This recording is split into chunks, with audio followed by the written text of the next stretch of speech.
Welcome to a new episode of a podcast, Seven Laws. My name is Michal Pur. I'm a podcaster and geopolitical commentator and analyst. And here with me is Professor Miroslav Barta. Hi.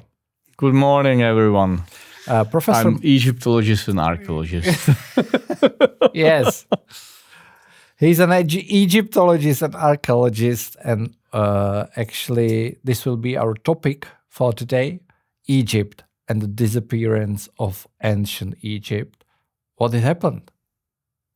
Well, I think it's the first topic that is really close to me because it's part of my training, professional training, years and years ago. And today we will obviously talk about the contrast between the pyramid everybody saw at least in newspaper, magazine, or in the TV, if not live, is the Great Pyramid of Giza. That is the essential symbol of ancient Egyptian civilization, reaching to a height of 150 meters almost.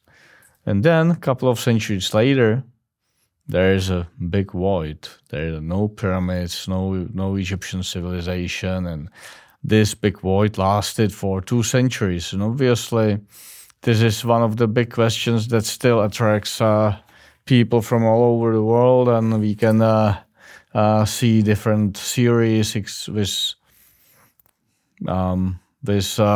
fact-based or crazy explanations. So this is going to what we are going to talk about today.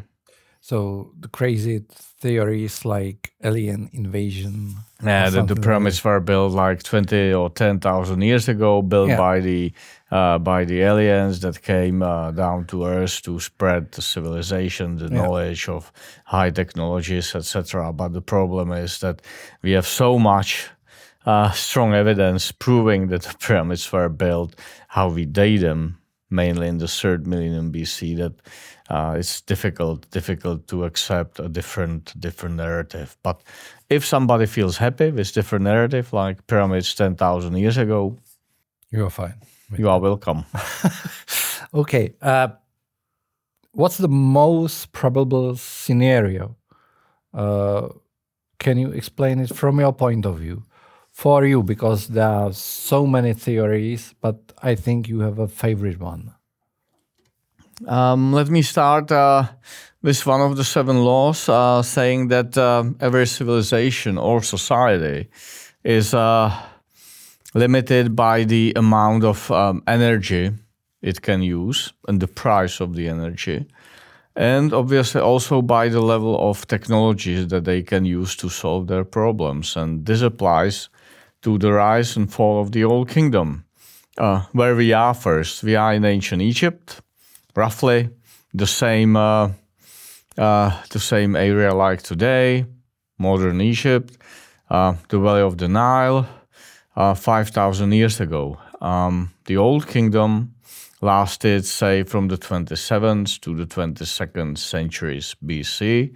So it's a time span of about 5 centuries. So it's really substantial. It's like Gutenberg at the end of the 15th century and us today. It's roughly the same time span. And yet it was the Old Kingdom, one huge chapter from the history of ancient Egyptian civilization that lasted for about 3,000 years. That's so unbelievable. 1/6 of the time span. And at the beginning, they started to build pyramids at the beginning of the 3rd Dynasty with Giza. And it's also quite an interesting story because his father, who was residing in Abydos, about 500 kilometers south of modern Saqqara or Memphis, built for himself as a king a relatively shabby, small pit tomb made of mud brick with a very limited use of limestone. So you have a pit burial of a king who was father of Giza. And then comes Giza and says, here in Memphis, I will build my pyramid. not a bigger pit tomb or a small pyramid. He comes directly from a pit tomb to a 6-step pyramid reaching to a height of about 70 meters. So it's a very nice example of another law saying that major changes happen in a leapwise manner. It's not evolutionary, but in a leapwise manner. And it's very simple, very, very easy to prove it for Djoser, because in his particular case, there is not in the first step a small pyramid and bigger. No, he comes in, and in 20 years they accomplish everything. From zero to hero, as we say. From zero to hero. And one of the limiting factors at the time were the Nile floods, annual Nile floods, that were very important for ancient Egyptians because they generated either a weak or a strong harvest. And every year the harvest was taxed, and the taxes were used as payments in kind for the workers working on different state-sponsored projects. And here we come to another important aspect of ancient Egyptian and later civilizations, including our own one, and which is called the social contract. You already spoke about the floods from the Nile, which is very important. How did the economic and maybe environmental challenges affect the ability of the Egyptians to maintain their empire? Because I think it's again the same story as it was like 3,000 years ago now. Exactly. I totally agree. The environmental conditions or environmental changes are always one of the limiting factors for any given society or civilization, our not excluding.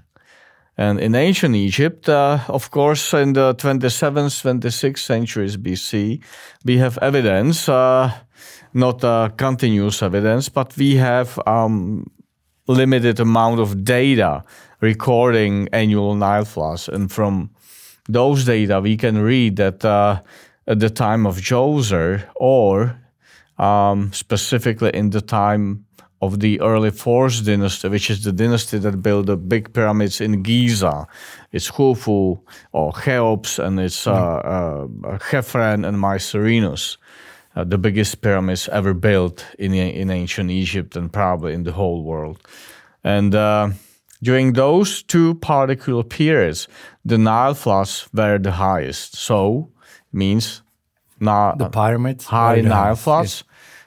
Extremely high harvest, high taxes, a lot of energy to be used, to build things, to pay people, etc. A lot of limestone and to be hewn on the eastern bank of the Nile. Yes, for sure. And now I come to the social contract that I mentioned already. Imagine that during that time, 26th, 25th dynasty, 26th, 25th centuries BC, ancient Egyptian population amounted to about 1.5 million people, maybe 2 million people. Based on recent calculations made by my friend Mark Lehner, there were about 10,000 people working directly on the construction side of the Great Pyramid of Cheops in Giza, behind the 26th century BC. Another 10,000 people worked in the logistics, producing meat and fish and grain and bread and copper tools, you name it, for the workers on the side. So it's 20,000 adult men. Most of them had families and kids and parents at home. And they were paid in kind, in grain, in bread, in beer, and similar. Because we have records for that. Recording, the payments by names and by amounts. So you have 20,000 people and their families. So if you make some preliminary counts, you arrive to a number of like 250,000 people that were directly interested in the construction of the Great Pyramid because they profited from it. And this is the social contract. If the elite that is rich and that controls the resources of a given country is willing to launch state-sponsored projects to let the majority of the people to participate in the wealth of the country, then the social contract works. And the society holds together. And this principle is very, very nicely illustrated by the construction of the Great Pyramid. And who were the builders? Slaves? No, No. This is ordinary Egyptians. This is who? This is this was back in the 1970s. It may be quite interesting for American audience to listen to this. In our country, which was at the time the socialist, communist country controlled by the Soviet Union, they were very close to canceling Egyptology, because they said Egyptologists, they are people, they are scientists, analyzing a society that was built on slavery. On slavery. Yeah. And they said this is not something that is compatible with our regime, with our ideology, because slavery is something that was strictly opposed by the communist regime. Thanks to God, everybody opposes slavery. But at that time, that it was used as an argument, as a reason for saying we don't need Egyptology anymore. So in the early 1970s, we were this close to being completely expelled from the academia in Czechoslovakia at that time. So the theory about the slaves is something that is obsolete since several decades. We know that most of the people participating in the construction were free men, at least measured by ancient Egyptian standards. And they had families, they had their own businesses, they could have private property, they could probably, to some extent, move around the country. They were paid by the pharaoh, and they were highly interested in these, religious constructions that had a practical consequence, because they were kind of economic machines that enabled the population to participate in the wealth of the country. Yeah, but how were their lives affected by the collapse? Because you've already said that it was like 250,000 people interested in building of pyramids. So 20,000 men, adult men. So 250,000 people disappeared. No. Let's say that 20,000 people worked on the construction in the background. On the construction. And the rest was sitting at home or going after different businesses. Maybe the kids were running around, the wives were taking care of the family, the parents were enjoying the autumn of the life. So it was like this. But they participated in the economic flow by sending their sons, their men, to work for the pharaoh. So as long as the pharaoh was able to pay for these huge construction projects, he was considered to be pharaoh. Yeah. And the situation drastically changed by the 23rd century BC, when the Nile floods sunk. They were very weak, which means there were no money, because the harvest was extremely poor. So there were no taxes. And the pharaohs all of a sudden couldn't afford to sponsor such things anymore. And that's why you have Pepi II, last pharaoh of the Old Kingdom, last pharaoh of the Sixth Dynasty. Is it the last pharaoh who has the pyramid? Yes, in South Saqqara. Is the 22nd century, say 2150 BC. He still builds a traditional pyramid with mortuary temple, causeway, valley temple. These were the essential parts of the pyramid complex. And after him, there's nothing. All of a sudden, there is nothing, like no writing desks, nothing. No, just small funerary structures, but nothing that could compare to him. So there is such a huge difference between the last pharaoh and everything what comes after him for another 2 centuries. So it illustrates how we, and in Europe, we know it quite well now because of the war in the Ukraine. Because before the war, nobody here was interested in the cost of energy. Nobody was asking how much is my gas, how much is my electricity, because it was so cheap. Nobody paid attention. But now we realize pretty well that it costs a wealth, because the geopolitical situation completely changed. So instead of a low Nile flood, we have the war, but the consequence is the same. We can afford much less that we could afford before the war. So there will be a void in the future. One of the British historians in the 20th century, Everett Toynbee, just the plastic bottles.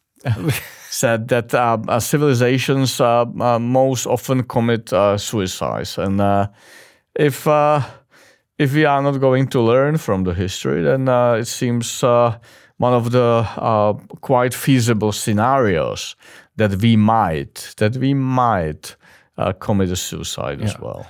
Actually, were there any attempts to revive or to restore the Egypt Empire? Yes, Egyptian 2 centuries Empire. later, we talk about the 20th century BC. There was another big the flood. Nile floods were coming back to normal. The elite in South Egypt began to concentrate money, let's say, again, could afford more, could hire people, could lead successful wars against the North, reunify the country. But again, it was one of the preconditions was the energy. Without energy, which is a specific form of money or wealth, you can't do it. Yeah. So either you have energy and it's cheap enough to let you grow, or you fail. Yeah. Actually, in our last episode, we talked about the fall of civilization, Egyptian and other Mediterranean kingdoms or empires it was 12th century BC. 1177, according to Eric Klein. Yes. So there were other pharaohs. Did they have pyramids or no? No, it Ramses the Third, Ramses the Second, and so on. It's an interesting question, but during the we talk about the New Kingdom, 18th and 19th dynasties, the sea people that brought about havoc into the whole Eastern Mediterranean. Ancient Egyptian pharaohs were building for themselves rock-cut tombs in the Valley of the King. So it started with the founder of the 18th dynasty, Ahmose I, whose tomb is still unknown. It's a big challenge in Egyptology still, because nobody happens to know where the tomb is. And then most of the kings of the 18th, 19th, and 20th dynasties built their tombs in the Valley of the King. So everybody heard about the Valley of the King. So everybody can picture the tomb of King Tut, which is one of the smallest royal structures in the valley as such, because he died too early and his tomb was far from being finished, so they have to adapt a tomb originally built for someone else. And but at the same time, we can say that these royal complexes were equally expensive, because sometimes you have dozens of rooms that continue into the mountain for hundreds of meters. Most walls beautifully carved, decorated, painted, lavish sarcophagi in the burial chambers that are at the very end of these huge complexes. Very rich burial equipment. We can just have an idea based on what was found in the burial chamber of King Tut. And still, his tomb was robbed twice in antiquity. It's very very a little very known, interesting but story, yeah. the sad story is that his tomb was robbed twice very shortly after his burial. Okay, yeah. So you worked in Abu Sir? Yes, Yes. which And is the Fifth Dynasty. it's a Fifth Dynasty, which it's a new kingdom, or you It's an old kingdom. Old kingdom. Michael. Michael. And I can't the remember. pyramids I in can't Abu remember. Sir were built more or less immediately after the Fourth Dynasty kings in Giza. Yeah. And they are smaller in size, but they reflect a different priority of the period, because at that time they decided, because also the bedrock was quite fragile, it's not of the quality in Giza like in Giza. So they decided to shrink the pyramids in size, but instead to pay major attention to the decoration of the mortuary temple and the causeway, etc. So they were wonderfully decorated. Yeah. And one particular thing that is linked with Abu Sir's story, which is, say, 25th and 24th centuries BC. At that time, when the pyramids in Abu Sir were built, ancient Egypt reached an apogee in the development. They were on the top of everything, art, architecture, religion, expansion of the state in direction of the Middle East, Sinai, Eastern Desert, etc. And at the same time, they were encountering the first serious problems. The Nile floods were dropping in height. That's one thing. They observed a climate change, because all of a sudden, what we call today desert was at that time savanna.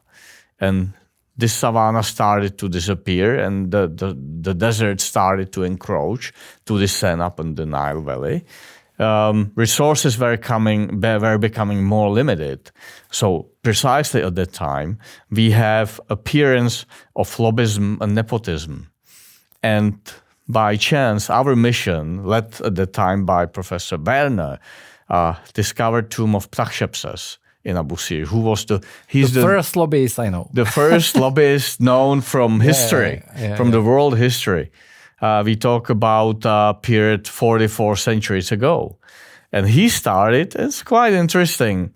It shows you how the lobbyism is important and very powerful, means how to control society and resources. He started his career as a royal hairdresser, which means he was all the time around the king and his sons and his family, taking care of their wigs and hairdos, etc. No executive power. But at the same time, as a hairdresser, he overheard everything. So he was extremely important person at the court. And when one of the kids, New Sarah, became the king, he had two options. Either to let him be killed, which was also a very complicated thing in ancient Egypt, like it is today, or, as Mario Puzo wrote in his mafia book Godfather, keep your friends close and keep your enemies even closer. So he decided to make him loyal and harmless, to marry his daughter. New Sarah's daughter married Ptahshepses, so he became royal son-in-law and became at the same time appointed with the office of the vizier, which is parallel to, say, British premier. Yeah. With the power, overseeing the whole country, and he was the next to the king. And all of a sudden, the king realized that he has to saturate powerful families, because his resources were becoming more and more limited. So he had to rely on the help and support and cooperation from these powerful families. And Ptahshepses was one of them. He was actually one of the most prominent figures of the period. So what happens next? Ptahshepses has 6 sons. What he does when he gets old enough, he comes to the king and says, look, we don't need the best people in the country to run the government. No, I'm asking you. Actually, I'm telling you. It will be my sons who will replace me in different functions or different offices I was in charge of during my lifetime. So it's the first attestation of the hereditary principle of the nepotism that you, as a guy in the government, decide about your kids who are going to be in the same positions a couple of years later. So it's a fascinating story. Yes, it is.